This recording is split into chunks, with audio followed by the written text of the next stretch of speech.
Hello and welcome to On Sabbatical with Dr. Crystal. Thank you for coming back to the channel. This episode is a really important topic. I don't know about you, but if you've ever been in a slump, it can be really a difficult thing to come out of. So our topic today is surviving the mid-semester slump.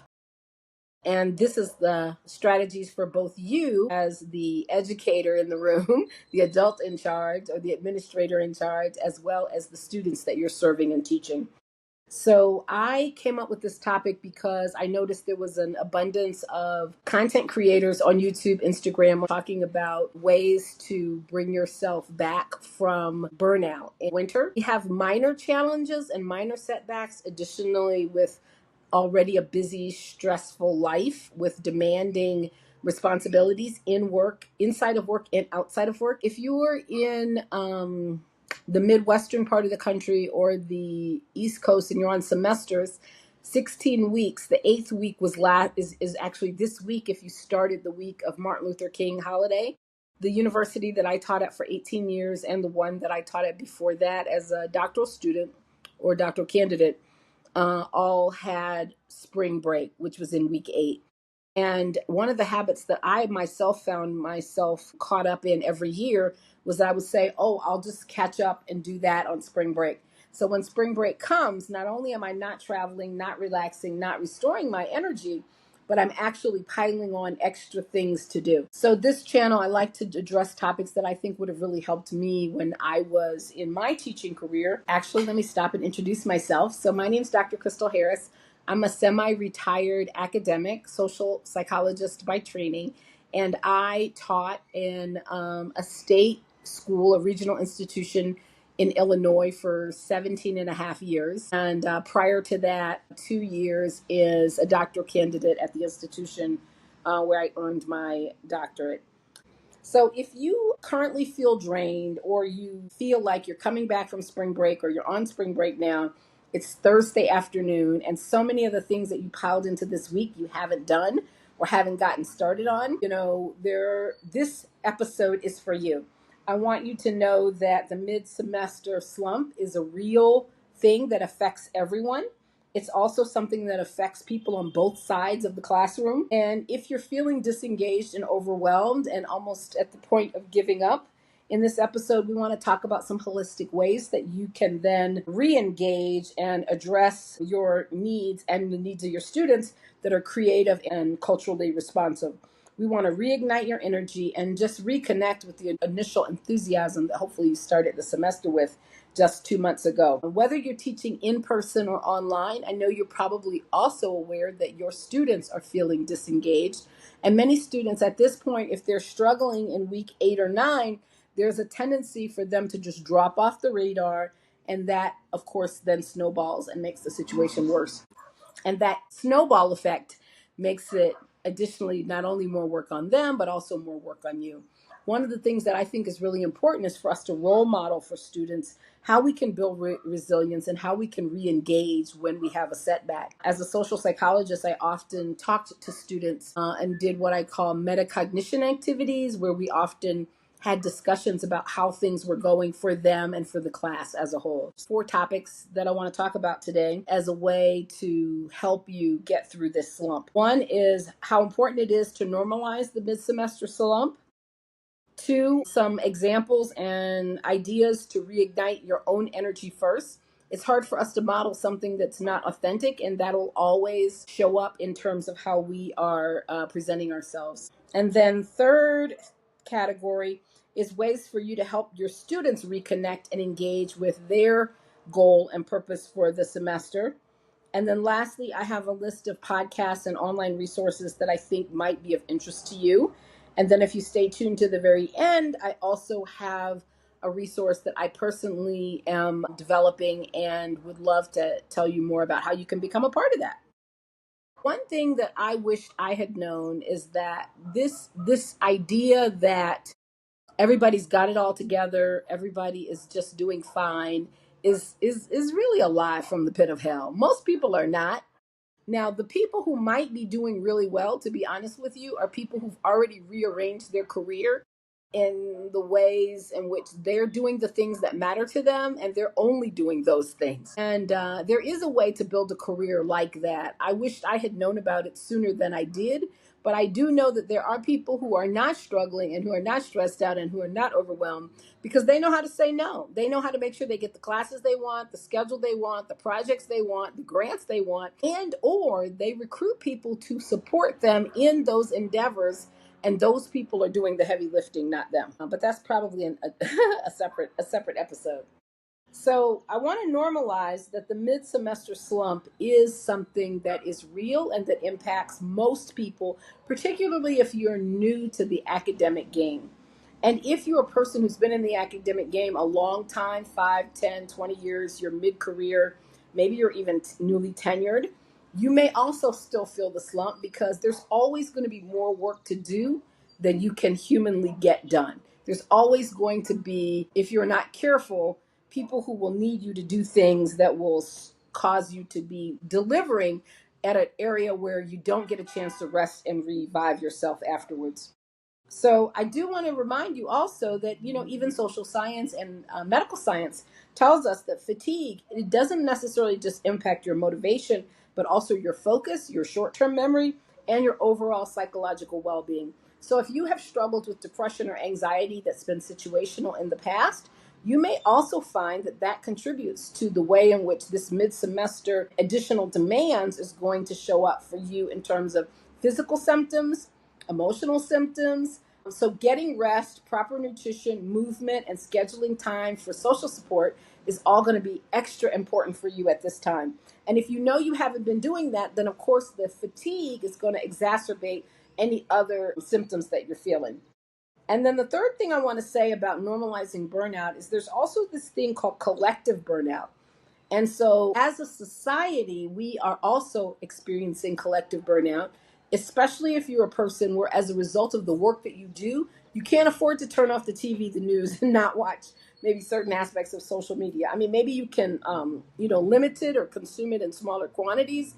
But I know the work that I did as a social psychologist, we are often expected to be not only aware of what's going on, but to have substantive commentary about what's going on and to be able to role model frameworks to help students and even constituents, people who are in our programs and who are funding the work that we do, or community stakeholders, to translate what's going on in the world to the things that we are personally invested on. So in addition to that, another way that collective burnout is impacting us in the mid-semester slump is that sometimes we're things that we're doing as a program, as a department, as a university, as a local city or community, where those things are also an additional cognitive load or physical load on your time and energy. And a good example of that I wanted to share was if your program is going through accreditation on an important project that's going on that's university wide. So please keep that in mind as well, that not just you, but everyone in your program who has a piece to play on whatever that goal is. If it's for the college, for your program, it may be months in the making. I know when we prepared for our external review and when we prepared for accreditation, there were meetings upon meetings on top of the regular meetings, on top of teaching, on top of research.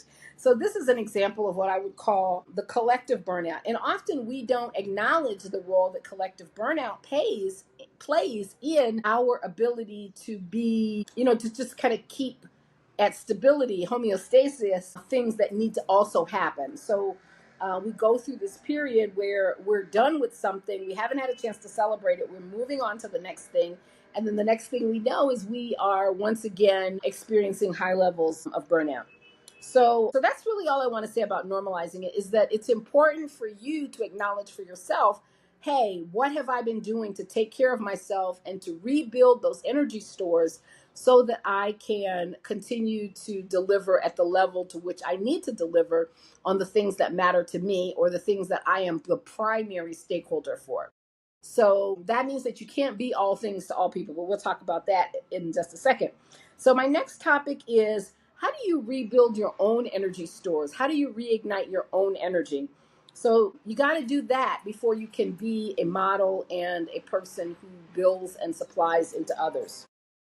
So I am going to say first is protecting your boundaries, protecting your time and the emotional bandwidth without guilt. And that means inside of work and outside of work. Just because you're being paid to be at a place, just because you're being paid to do something, doesn't mean that they deserve 1000% of your energy and focus 24/7. I know a lot of jobs will pile things on. I know academia tends to pile things on, and that is one of the reasons why we find that people are crashing and burning.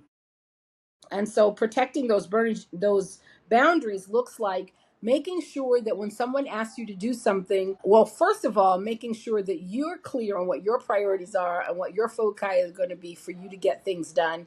And then on top of that, for you to make sure that you're communicating with the people that you either are leading or the people who are leading you about what your bandwidth is. And it's not a bad thing to say, hey, I really would love to do this, but in order for me to participate in this at this level, I would not be able to also do X, Y, and Z. And so, when is a good time for us to talk about which is more important to the college, to the university, to the whoever's asking you to do what all the things are? And that puts on the table ways that you are pushing back and really just protecting your own ability to excel at the things that are important. And because a lot of times when people are asking you to do extra stuff, they're not asking you to half do something else. And I think that's the trick in our own mind, is that we want to convince ourselves that we can do it and we should do it and all the other people are doing it. But that in fact is generally not the case. So not only do we want to have healthy boundaries, we also want to be able to do what I would call emotional check-ins. Hopefully, if you do not have, you will take time to create colleagues who can be, you can create safe spaces for each other where you can be honest and do an emotional check-in. I found these types of relationships very, very valuable to be able to practice what I wanted to say or strategize on who needed to know what was going to be the priority, what was going to be a lesser priority, what was going to be moved around, what deadlines to renegotiate, who else could become involved to be a leader so that you could step down from being in leadership. And so creating space for mutual support through these informal gatherings, either with other faculty or administrators or peers, and even graduate students or doctoral students who are well equipped to participate at a greater level of responsibility, so as it at least reduces the work. So creating having these emotional check-in also, when you share something, it reduces the toxic load that it has on your own performance. So the next thing is a more fun one, and it's this idea of implementing joy rituals. So rituals are really important to so many things that we need to get done. And I know if you've been in the work world, more than 15 minutes, you probably already have some rituals for not leaving your keys, for getting your laundry done, for how the groceries get purchased in your home, for how you grade papers, for how you send out emails. If you don't have rituals for some of these things, or now we use the term workflows, you probably are additionally stressed. But this is not a conversation about workflows. So I wouldn't say that you can have workflows. But these are rituals that are things that are going to bring you joy. How do you give yourself a small burst of joy? It might be buying flowers the next time you're at the grocery store. So every time you come in your office, or if your office is at home, you have the smell of fresh flowers, especially going into springtime. It's really can be a mood lifter for people. It might be making sure that you have all your favorite fruits and vegetables available in a bowl to snack on, to offer to friends, colleagues, and students when you're coming in your office. I know I went through this period where I loved little cuties, the little tangerines, and I would always get a bag of them and have them in my office. And I found that even though they're like really super sweet, it's really important to kind of have like a treat for yourself available.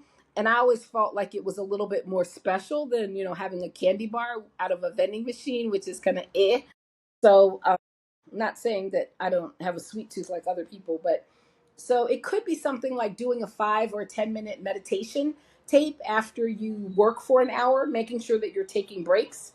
Maybe planning, so instead of doing like a 5 or 10 minute joy ritual, it might be a ritual like making sure the first Saturday of every month you have brunch with your favorite people. You have, maybe they're all over the world. Maybe you're planning a trip together. It could also be going for a walk in nature, going to the beach on the weekends, on Sunday afternoon, a family, way to connect with your family and significant others or your loved ones. Is how do you incorporate more movement and more mindfulness into your daily routine?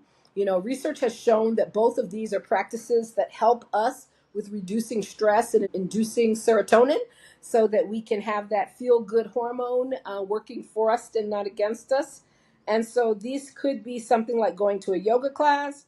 It might be introducing a meditation practice to your class students. It's not supposed to be extra work. So this is not something you do if it's new to you.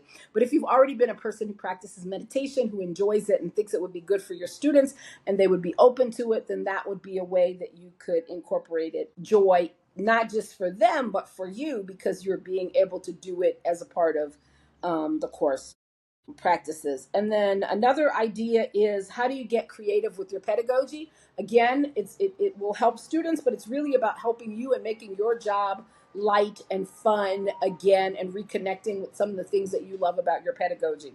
So if your class is structured where you always do experiential things, or you always do workshops, or you always do student-led presentations, you want to pick something that you enjoy doing well, and create a class that's dedicated to doing that. So maybe you bring in a guest speaker, maybe you do a multimedia presentation, maybe you have the students go out amongst the campus in nature and find a way to be outside doing like whatever it is that you normally do. So that's what I mean by being creative with pedagogy. Again, something that would bring you joy and that is going to cause an energy spurt and the fact that it's new, creative, and innovative, it's going to create an increase in energy for you and your students. Now, you don't want to pick something that's going to cause anxiety and more work for you. So be careful and strategic on what you select if you go with that one. And then the last idea that I have within this category is, how do you invite more music or cultural experiences into your work or your teaching practices or research practicing? So one example was, to invite music or spoken word or storytelling as a way to connect with deeper engagement. And in the next section, I'm going to talk about specific ways to do this.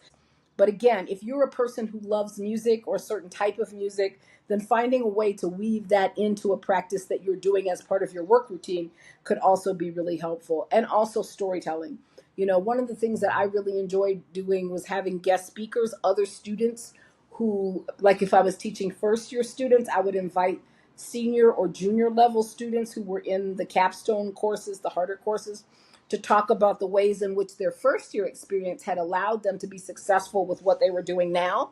I think it's really common for students in the middle of a slump to feel like, oh, this doesn't matter. It doesn't count. I can just half do it. There's no consequences. But having students who have a little bit more experience and maturity come and talk to them about the ways in which what they're doing does matter and how they have been able to make use of what they learned in that particular course always is really eye-opening for students who are in the current course. And so that's it for that section. There's a little bit of overlap for this next section. So how do we help our students reconnect and engage when they are feeling the mid-semester slump? So I like to always be intentional about planning a mid-semester reset activity. I love a journaling prompt. And what I try to do at the beginning of the semester is start the students out the year with the idea of trying to begin with the end in mind. If you remember that from the 7 Habits of, I'm a child of the 80s. But basically, to envision at the end of the semester, how do you want to feel? What do you want to be proud of? What do you want to have accomplished?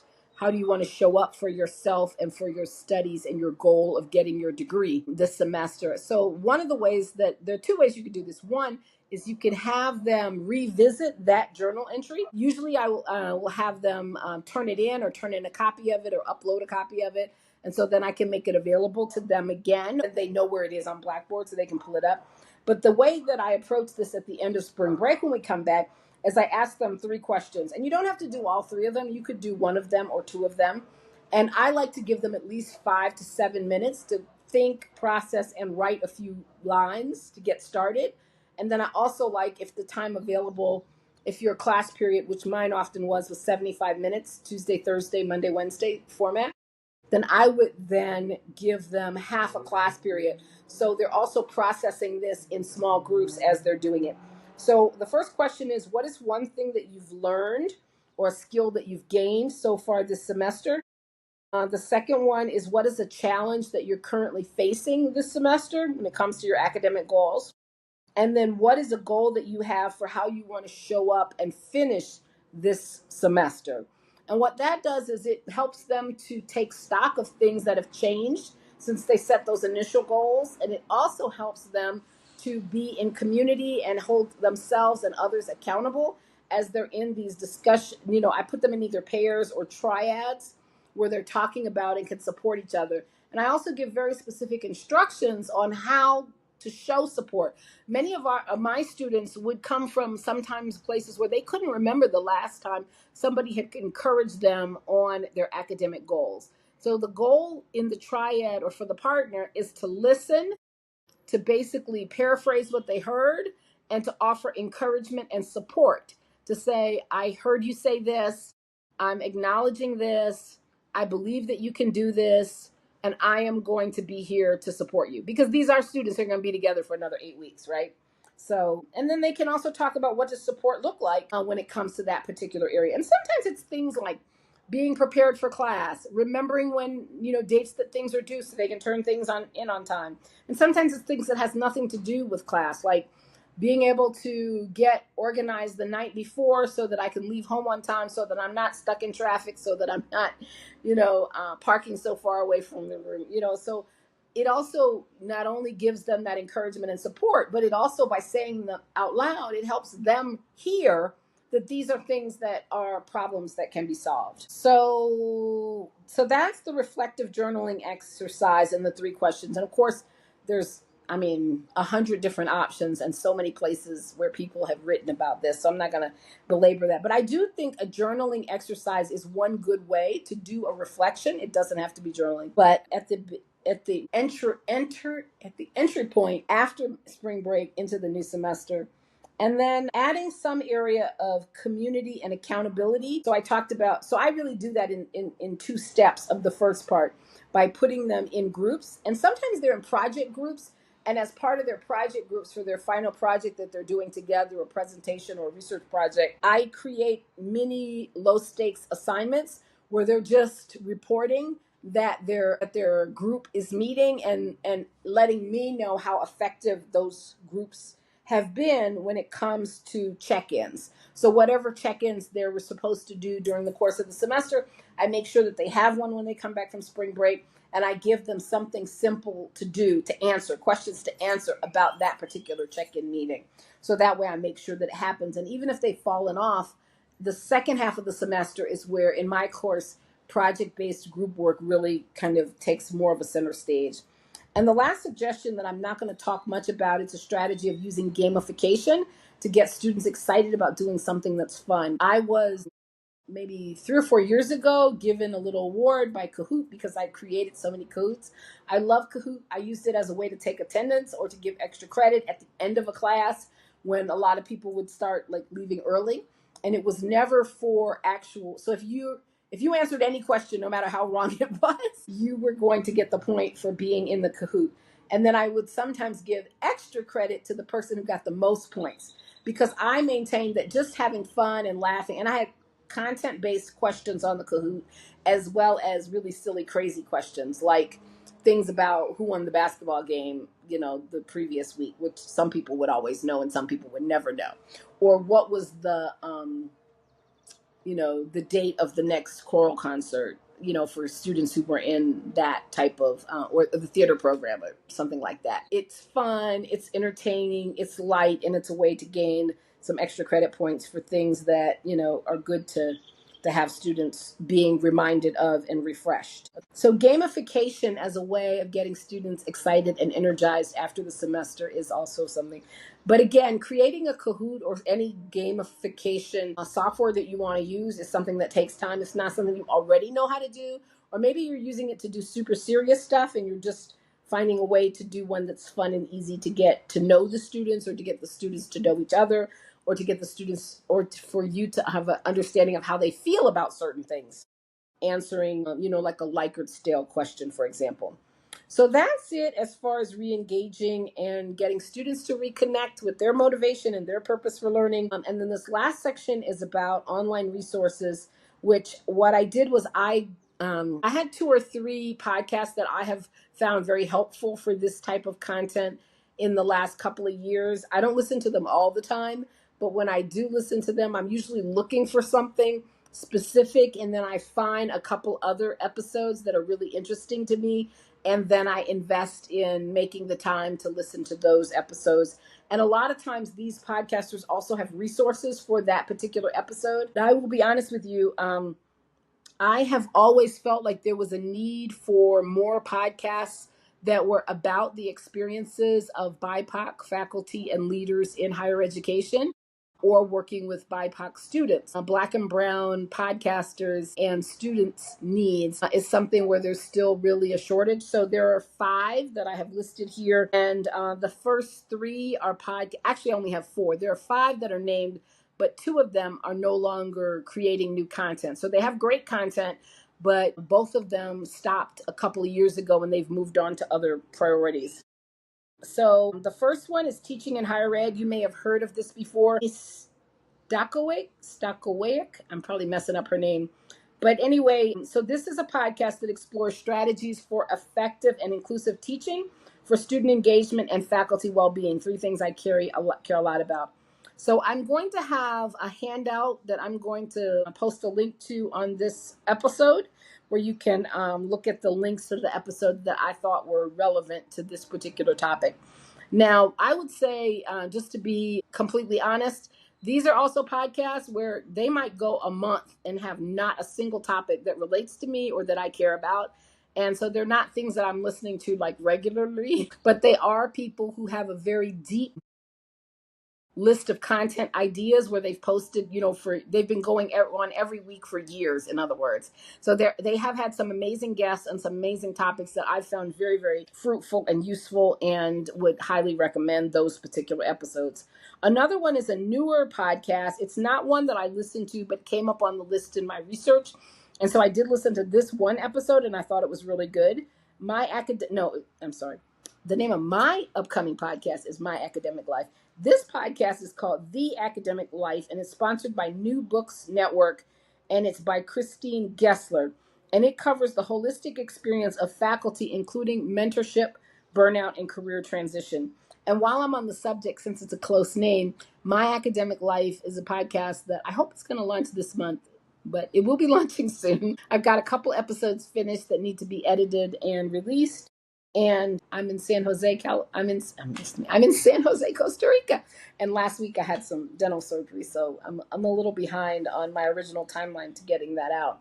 But it is stories of surviving and thriving in higher ed. And so it's basically an interview podcast where I am interviewing people I know and people who are recommended to me who have really survived some amazing challenges and have built really creative, interesting careers. And they are all people of color.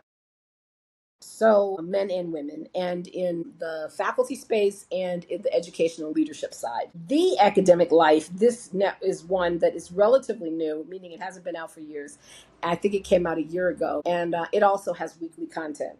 The next one is another one that I've listened to for years, off again, on again, T for Teaching. It focuses on creative and research-backed approaches to enhance teaching and student engagement. And I will say that one of the best activities that I ever did in the classroom came from an idea on this podcast maybe 10 years ago. And so it's a classic, I'll put it that way. I also have gotten ideas to do something, and it occurred to me, I bet T for Teaching has done something on this. And it's a podcast that I will use to research what episodes they've done to see if they've done something like I want to try. Like I get an idea at a conference. There've been a couple of, I'm a person who's always coming up with ideas and don't necessarily put the same excitement into implementing the ideas. So if I find out that T for Teaching has done it and they have a best practice for getting it done, a lot of times that will give me sort of like the confirmation to go ahead and put more energy into implementing that into my course for the upcoming semester. So T for Teaching, again, it's very research backed, and I appreciate that they have done or will do the research for you. on the teaching practices that they are recommending. And the next one is called Black Academia. So this one is on the list not because it's going to give you teaching strategy, but because it's a comedy and it's funny, and it also includes stories and experiences. They do skits for K through 12 educators plus higher ed educators. So it's very funny, and so I would encourage you to check that out. There was also a podcast called Black in Higher Ed that actually is one of the ones I talked about, was really good. It only existed for I think 2 years. I think it got caught up in it came out in 2019, and by early 2021 it was over. But a lot of that was because there was so much going on as a result of the pandemic.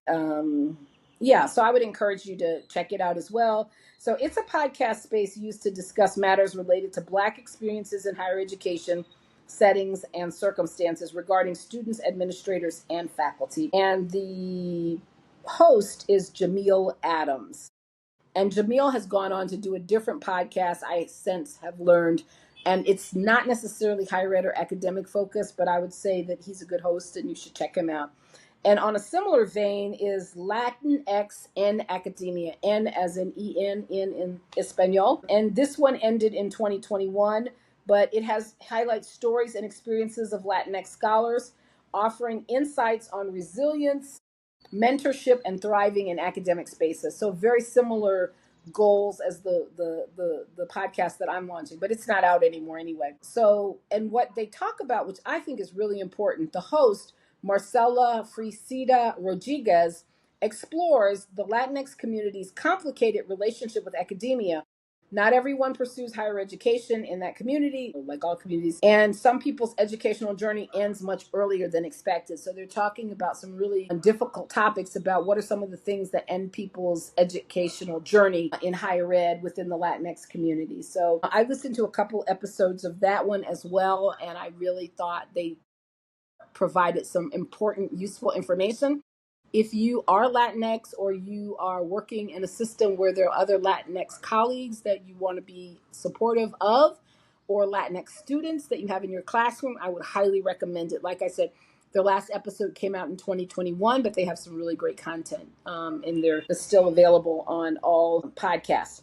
So that's it for the episode of what I had planned. I want to close with a call to action and a reminder that, first of all, you can get over the academic slump. It is definitely, if you're stressed out, you probably earned it. You're probably doing too much. And so you're not alone, and that you can prioritize joy and thriving in your academic career.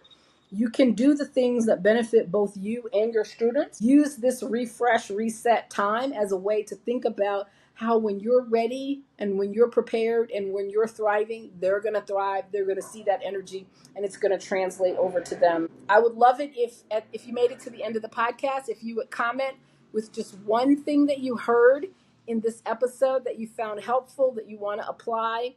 And I would really, it would mean a lot to me if you found something helpful, if you would share this with someone you think would benefit from it. And subscribe to the channel if you have not. If you are a returning subscriber, I appreciate you. The channel is growing and I'm so excited about that and look forward to bringing you more content in the future. And I'm going to close with an invitation to join Lead and Liberate, which is a paid membership community. We currently have a free 7-day trial, and the link to join Lead and Liberate is also going to be in the notes for this episode. You'll find a vibrant community of peers dedicated to learning, sharing, and growing together. Our theme for this year is We Thrive Together. We have weekly resources and thought-provoking discussions and actionable strategies, similar to what I just shared with you today, to talk about unique challenges that people of color are facing in higher education. And through these programs, you're going to gain fresh insights, new habits, new friends, new ideas, to hone your skills and help you to thrive in your career. So thank you again for watching, and I will see you in the next episode. Bye.